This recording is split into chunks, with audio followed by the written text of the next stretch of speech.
pivot to Professor Garrett Johnson, also affiliated with the Digital Business Institute. Thank you for your contributions. And take it away, Garrett. Right. Cool. Well, thank you very much. So my name is Garrett Johnson. I'm a professor here at Questrom, and I teach the digital marketing analytics course here. I've taught that course for about 10 years. And almost exactly a year ago, the Marketplace Tech podcast approached me for my thoughts on the future of search with Gen AI and conversational search. So this has been a bit of a hobby interest of mine on the side. So I hope to share some thoughts about that. So first, you'll see the vantage point that I'm coming from is really from kind of a late adopter, I feel, stage of Gen AI. So I'll share a little bit about my journey. Then go talk about generative AI and conversational search and ask what changes. But sometimes we've heard today that everything is different now in the future. We can forget about the past, but of course that's not really what happens. What is going to be created is going to build on what came before. So I'll talk a bit about that and end with some advice for what the search engine, the new era would look like with conversational search. So as for my own Gen AI journey, it looks a little bit like this. How I learned to stop worrying and love ChatGPT. And I'm a millennial, so I believe that Twitter is the real world. So I'll start with a tweet, but I'll warn you, for many of us, this tweet is quite offensive, so bear with me.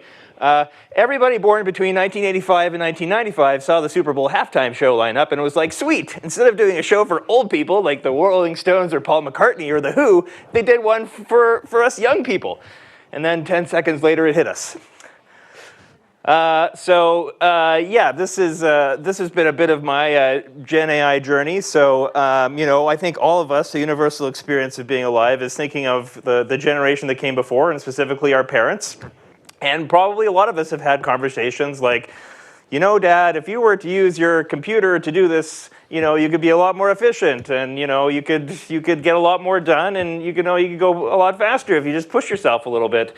And now I see myself in this picture because when I'm starting to talk about generative AI and my own journey with it, it's been a challenge for me, and so because of that, I have a lot of sympathy now for generations that have come before. So there's kind of many things that can be obstacles to adopting things. So one thing is that learning is hard. Maybe you don't become dumber as you age, but certainly you get less sleep. I can tell you that, and you have other things that you could have to do, and other responsibilities. You aren't kind of in school all the time and have the time to learn. And also, after years and years and years, we've found ways of doing things that work pretty well for ourselves. And so it's hard to get away from what we've done and what we've become very good at. And I don't know if you've had this experience, but if you started to play around with these Gen AI tools, often the results are pretty underwhelming. Maybe they can be good at predicting the demand for toothpaste, but sometimes they fib about questions that we try to ask them, and so that can be a bit underwhelming. And so I think there's a challenge here of switching to a technology which is worse now, and as we'll talk about later, is getting rapidly better. The last thing, though, is that if we don't do this, the kids are really going to whip us. As educators, this is terrifying to think that the rest of our careers is people that have co-learned with Gen AI capabilities. And right now, I'm just very glad that I don't teach in the English department here at Boston University. I would cry. So, as I said, I think the challenge here is magnified because, we've grown up in a world of very rapid change. The world of Moore's Law, where computation power is doubling every 2 years. But as we have entered this AI era, which starts even, as early as 2010 using machine learning, compute has been doubling every 4 to 9 months, with algorithms becoming more powerful. And so, I'm always like a machine learning naysayer. I always think like, oh, there's no way that the computers can do that. But we see with like the Gen AI capabilities, they are really mind-blowing, right? Like DK's pictures from the last presentation were incredible. I don't know if anyone's seen the Sora technology that OpenAI came out with like a week or two ago. Like creating, if you haven't, you got to check this out. This is like prompts of like 10, 15-second videos from text. So you could see like puppies playing in snow. And that moment, I was very glad that I don't work at DreamWorks and Pixar. So, because this is growing really quickly, it's really hard to ignore. And so, if for those of you that are laggards like myself, this is my entreaty for you to push yourself to do these new things. But for the rest of you, basically, I'm giving the talk to myself at this moment. Okay, so some personal use cases. I find this very useful for coding. If you are a mediocre and infrequent coder, this technology is built for you. So that's something I find the most helpful. I can also find this useful for teaching me new things. The other day I had to learn what HIPAA was all about, the privacy in quotes regulation for healthcare, and so I taught myself a bit of that. I found some papers to read. That wasn't very good. But my number one use case is actually clip art, building on what DK was saying. So I teach digital marketing here, and we know that the key to digital marketing is, of course, cats. And so now you give me the power to create anything that I can imagine with cats in it. It is too much power. It is out of control. So here's the cat with the marketing funnel, which we were told died, but both cat and marketing funnel seem okay in that picture. Then we have the importance of incrementality in lift studies, so an apples-to-apples comparison. So that's that one I'm pretty proud of. This is the most adorable one I've created, which is trying to encourage people to use incrementality testing. And then we have the yin and yang of marketing. So this could be like SEO and paid search. Here we have Batcat, or a bat-themed superhero from the 50s, because it would not take the word Batman, climbing the search engine rankings. And last but not least, a history professor that was going to teach the evolution of search engine marketing, or of SEO. Okay, so that was hopefully good fun to introduce on a lighter note for those of us that are still kind of grappling with these technologies. When we think about like what happens with search engines, let's take a look at like what happens when we search using Google right now, or Bing's Copilot tool. So this is in a labs tool, so you have to opt into it, and encourage people that are in this space to definitely do that. So here's someone to search for project management. And the search experience looks quite different. The text is grouped into a paragraph and then into different bullets. So this is something that those of us playing with ChatGPT, this is sort of organization of information we're pretty used to. But what has happened to the links? Well, they sort of become footnotes. So at least they're graced with their name here. I think in Bing it's just a number with the actual links down here. They're trying to idiot-proof this as much as possible for people like myself. So they're asking us to put up a follow-up question, and actually even suggesting potential questions that we can ask. So I think this kind of gets us started. One of the use cases that I found super interesting that was highlighted by Google is this particular case where they put into Google, I am a person with kids under 3 and a dog, and I'm trying to choose if I should go to Bryce Canyon or to Arches National Park. I think both of these are parks in Utah. And the answer is really compelling. So both Bryce Canyon and Arches National Park are family friendly. Although both parks prohibit dogs on unpaved trails, Bryce Canyon has 2 paved trails that allow dogs. So consider what that would have been in the past. You would have had to go to those websites, dig around quite a lot. Maybe they had a section that's about dogs. Maybe they have a section that's about kids. And you'd have to find that information. Now that information's been put to you in the first 3 sentences, and you can, maybe worry that this isn't exactly correct, but you could, not in this case, but if you're using the Bard or Gemini tool, there's a button you can press to verify the information, or at least you now know what to look for. But we've saved a lot of vacation planning right here just by putting this into the Google chat-based search. So I find that this way of reorganizing information is very compelling and is certainly not going away. So what changes? So search, if you're a user, the search becomes much more conversational. Instead of putting different queries that don't learn from each other, you can have queries, sequences of queries that build on each other, and your results are going to become much more personalized as you go through. Now, in the search results, you kind of have this Goldilocks thing going on, which in the past, you got a long list of search results. If you talk to like Gen AI, sorry, not a Gen AI, but just like a voice assistant, like a Google Home, you're probably going to get just a single result. Here you're going to get a few results kind of compiled, maybe not even citing a source. These links kind of go into the foreground by becoming footnotes. Of course, you have to worry a little bit about quality and correctness issues, especially for kind of more recent developments. And so the results look quite different. And from the perspective of a search engine marketer, you're in this world of winner takes most. So if you're showing 20 listings, that's in a very different world if you're showing 4 or 5. Of course, most consumers don't necessarily go down to the 20th, but it sort of exacerbates this problem of search of the winners take most.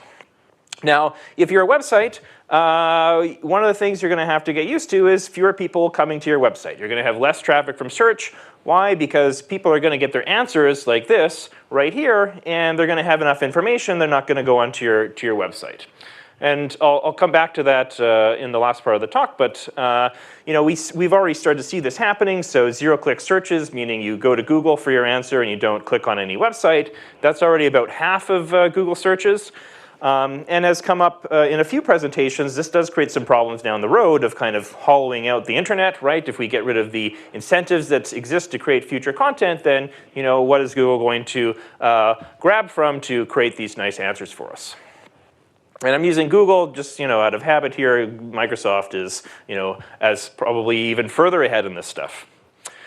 So as for the platform, speaking of which, Google has been synonymous with search. It has something like 80–70% market share, and after decades, its dominance is being threatened. So of course, Google is very focused on trying to play catch up. So not only do we have Gen AI that's kind of started this, OpenAI that's Gen AI, this new category, OpenAI being one of the largest companies in there. But a lot of companies that just have a lot of data are trying to get into this space too and make it more competitive. So we have like Meta showing up, having you being able to message their bot from within WhatsApp chats and within Messenger. So we see a lot of competition in this space, which would have been typified by a certain amount of calcification. Okay, so that's kind of what has changed. Let's kind of think a little bit about how we got here and like what are the tools that search engines are playing with as technology has improved to do a good job of this. So, we compare the search results when Google first started, they kind of looked like this. It was bland text with hyperlinks and some descriptions underneath it, and we had to do the work of sifting through that and visiting the websites. So Google was more of the gateway to us. Now we see the results have become a lot more multimedia. So here we have like star reviews, we have local results, including a map, we've got images and video. And we already see that Google has improved its way of organizing information in ways that help us, often by providing like a single paragraph that answers the question that we're looking for. Sometimes that's at the very top of the page. Having related questions in kind of FAQ format that helps us kind of get directly the information that we want.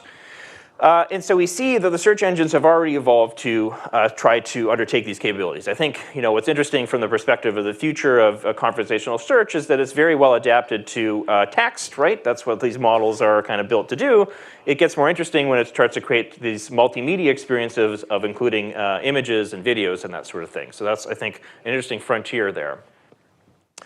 Another thing that's changed is that from the perspective of the search engine marketer that's doing paid advertising, it used to be that you kind of created a bunch of keyword lists. So when people are searching for insurance, they're going to see an ad. And the ad was quite rigid. So here's an example ad for insurance, talking about the advantages of insurance from this particular company. But a couple years ago, Google said, actually, we're not going to do it this way anymore. So all marketers are going to have to do this responsive search ad thing, where it says, instead of providing 3 different headlines or possibly combinations of those that you're going to solely A/B test, what you're going to do instead is you're going to give us 3 to 15 of these headlines. So 3 to 15 of these things between the little pipes. And instead of a couple descriptions, you're going to give us between 1 and 4 of those. And then we're going to use our big Google machine learning brain, and we are going to generate the right ad for the right customer. So we're going to kind of create these Frankenstein monsters on the fly in ways that suits consumer needs. So if you're a student and you're looking for insurance, and some of the attributes highlighted here could be maybe low price or deals for students, Google could automatically generate this creative with the expectation it was going to have a higher click-through rate. So I say this because this is obviously a very useful ingredient if you're trying to do generative AI sponsored search, right? You want lots of headlines and lots of descriptions from the advertisers to have a rich sense of what they're doing so that you can better match what they're doing to the consumer intent, especially as the consumer is able to continue to refine that intent. So another thing that's changed over the years with search engine marketing is they used to be very literal. Giving the name of an actor, I'll tell you who that actor is. But search engines have become better at understanding the meaning behind searches. So how rich, meaning the net worth, is the actor who played Harry Potter. That's Daniel Radcliffe. And so search engines are more generally are able to understand the meaning behind what people are saying to better have a generative search experience. So, in some sense, one question you might ask is how does a computer know that Daniel Radcliffe is an actor, and how do they make this sort of mapping to what movies people are in? So, if you look at a website, so here's a website looking at the movie Avatar, which is directed by James Cameron. So this information by itself is not very easy for a search engine to parse. But we've seen this push towards adding what's called metadata, so data behind the data, to these results, which I think really transforms how Google creates its knowledge graph. So the kind of standard for this is called schema.org, and it has certain categories. So it says, okay, so we've got a movie. That movie has a name, a director, a genre, and a trailer. The name is Avatar. That director is yet another type of thing. That thing is a person. And that person's name is James Cameron, who has a birth date. And this movie, as I said, also has a genre, which is science fiction, and a trailer at this link. So when you see this kind of rich information, it makes it easier for Google to create, and for search engines to create links between different things to provide the answers to the questions that people have. This is also very useful for providing information in multimedia ways that are much more intuitive to the consumer. So, if I want to search for an apple pie recipe, instead of seeing a list of 20 links, I see a picture with a video linked. I see the title of that, the name of the website, the amount of reviews and the star reviews that I'm getting, the amount of time that it takes to create this apple pie, as well as the calorie information. So how does Google get that? Does Google explore everything and understand everything about recipes? No, Google's using the metadata for the type of recipes that's going to have things like the name, the author, the image that they're going to use, the actual rating and the data that goes into that, as well as codified prep time and total time. So this is super useful for Google presenting the results in a more interesting format. And so this is why we'd see this sort of experience with Gen AI. As well as with voice assistants. Voice assistants walk us through the steps of recipes. It's because this metadata is in the background. So yeah, you have to set up your website. So this is all in the background for the SEO geeks in the room. Okay, so with that, some bold advice for the new search engine, which you can take the advice for what you paid for it. You could also just think of these as being hallucinations of a tired person with 2 kids, 2 or under. Okay, so my first piece of advice is to have more metadata. So more metadata is going to make it easier for generative AI and chats to unpack the meaning behind what's on your web page and reformulate that in ways that consumers can understand. So kind of behind this is this article written by Ian Booth, which I grabbed on the internet. And what was kind of interesting is that the article just said, the author is Ian Booth. But the metadata was telling a story about who Ian Booth is. So we learned that, this is a person. The job title is SEO specialist. This person lives in Ireland. And they know about 3 things like SEO and structured data. And they have this article, which is AI in the future of SEO. The publisher of that article is this company called Wolfgang Digital. Ian also works for Wolfgang Digital, and this company is located in Dublin. So when you have this kind of rich story that's put in metadata form, this is very helpful for a search engine that wants to understand, is this person actually an authority? Can we find this person, for instance, on LinkedIn and make some connections to understand, that these things that they're claiming is actually true. So I think, having more metadata is super important for this next phase of search engine marketing. Now, a related piece of advice is to Netflixify your products. So if you go to Netflix, Netflix are like 2-hour videos that has, a lot of information connected to them. And Netflix likes to summarize that information using these kind of fun taglines like, a visually striking foreign nostalgic drama, goofy dance musicals, fashion reality TV. These sort of labels that are applied help us understand like what this content is. And because conversational search is much more personalized, I think it becomes even more important to have these kind of labels because this is the way that people talk about it. They don't say, show me something directed by James Cameron in 1990. They say, give me a classic dysfunctional family movie. So, what does this look like in search? So I've been fascinated with the example of searching for a red cocktail dress which I don't know, because it's not like I have a lot of personal experience with this, but I've been trying to see like how these search engines operate with this. And if you search like a website like Macy's, it's going to tell you certain attributes of these products, and they're very kind of objective attributes, like it's the washing instructions, the material that it's made for, whether it's domestic or imported, and some basic information about the styling. So when I say to Netflixify your products, I'm saying that when people are searching for a list of dresses and they're seeing these images coming from a shopping listing, they're saying they're going to want to refine these searches in ways that are more related to like the way we talk about things. So what kind of dress do we want? We want a showstopper. We want a durable dress, or a flirty dress, or a flattering dress, or maybe a budget-conscious dress. And I think retailers have always had the problem of trying to kind of make salient the characteristics of a dress like this in ways that are appealing to consumers. So this is not something completely new, but I think it really gets dialed up quite a lot when we have generative AI search. And I search for a budget-conscious showstopper red cocktail dress. So my third piece of advice is this idea that we're getting less organic traffic may terrify some of us as marketers.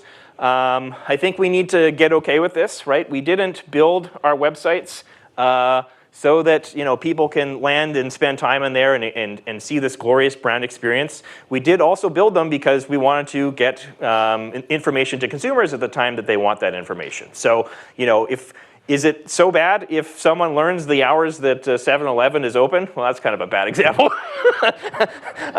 It can be open 24 hours. Or is it so bad if someone doesn't go to our website and to learn what city our marketing company is in, which I frequently do. So we are losing some traffic. Some of it is just kind of getting the information that they need. And by creating the website, we didn't need them to visit that information for them to visit our website to get that information. So I think that part's okay. And I also want to highlight the silver lining, which is the people that are still finding their way to our websites are going to be higher intent traffic, which is still valuable to us. So I think the silver lining is powerful here. Okay, the fourth and penultimate piece of advice here is to disrupt yourself with Gen AI chat. And so I have this visual image of the hand over here, so let me kind of walk you through what I mean by that. So you can imagine going to Google Gemini or to Copilot and saying something like, I would like to get a pizza delivered. So we start from this, we go to Gemini, and maybe we just stay there. Maybe Gemini takes care of the whole process of finding us a pizza company, walking us through the menu, and actually purchasing the pizza. Traditionally, what they would do, however, is they would take us to the Domino's Pizza website. And so we might still have that. But I'd argue, I think, if we're getting more comfortable with this conversational search, we could imagine that the handoff goes to another conversational search that's operated by Domino's Pizza and maybe powered by some generative AI company like OpenAI. And they guide us through the pizza process. And Google might be okay with that because, who knows better than how to serve people the pizza they want in an enjoyable and fast way than Domino's Pizza. And by the way, Domino's is also going to know its existing specials and maybe something about the consumer that it can apply to make that process better. Maybe another example, though, could be a local chain. This is Regina's Pizza, so I had pizza from them last night. They're great, especially the original location near my neighborhood in the North End. And probably they are not going to build a whole Gen AI search experience for chatting through the ordering process. Probably they're going to go to Gemini, or they're going to go to some specialized search like Uber Eats or TripAdvisor or Yelp or something like that.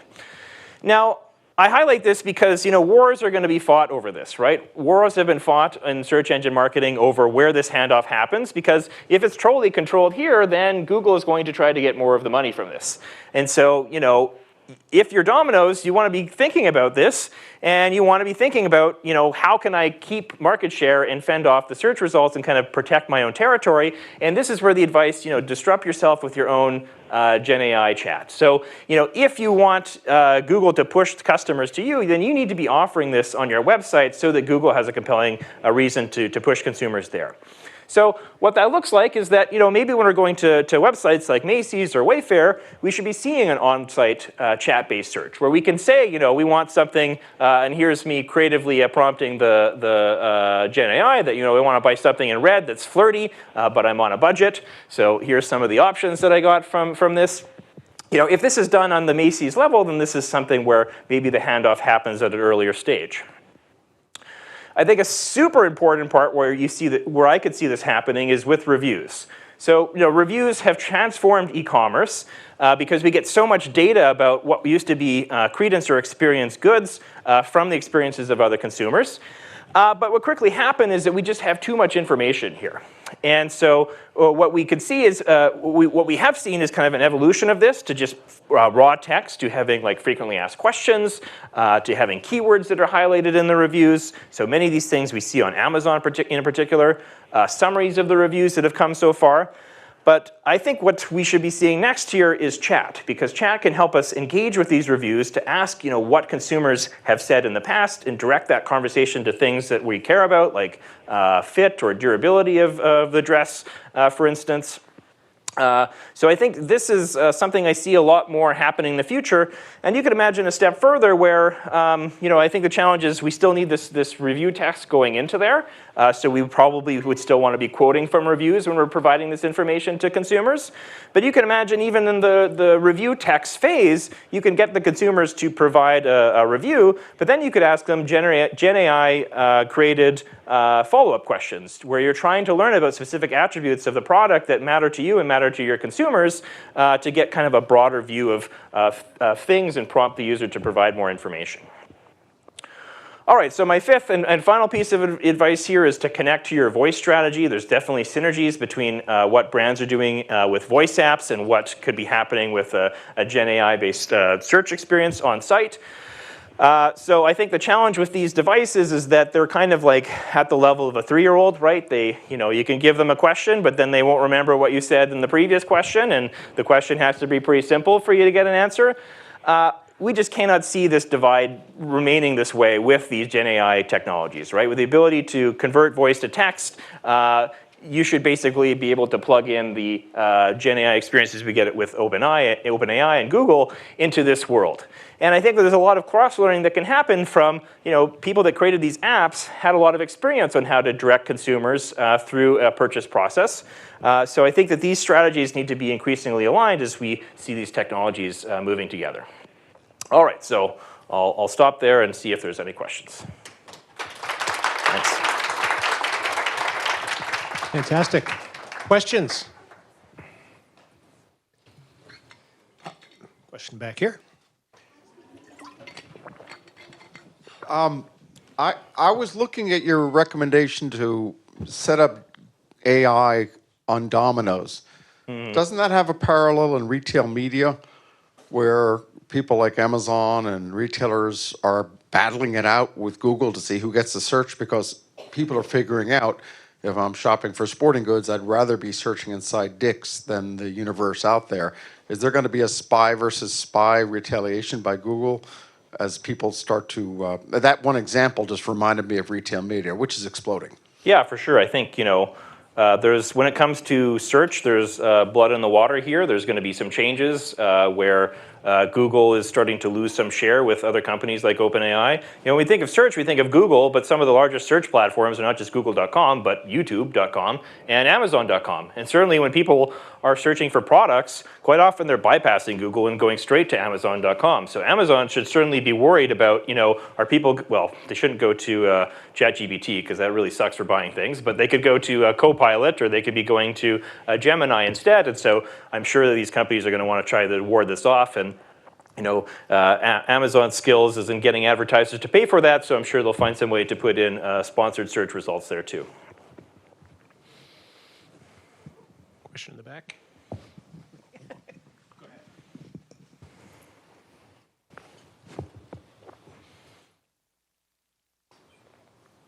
Thank you.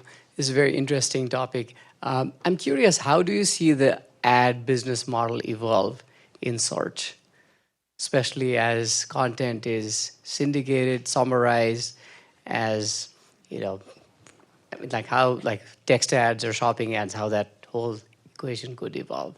Yeah, it's a good question. So I think some things lend themselves really nicely to this generative AI experience. So like a product ad like this, this is something you would see in Google, and this is very easy for Google to create. A more traditional search where we're searching for a specific topic and we get 4 links below that, I think that's harder in a few different ways. One is there's this compression of information that happens with these Gen AI models that make it so that it's harder to make that sponsored part of things salient, and you'd probably have fewer results.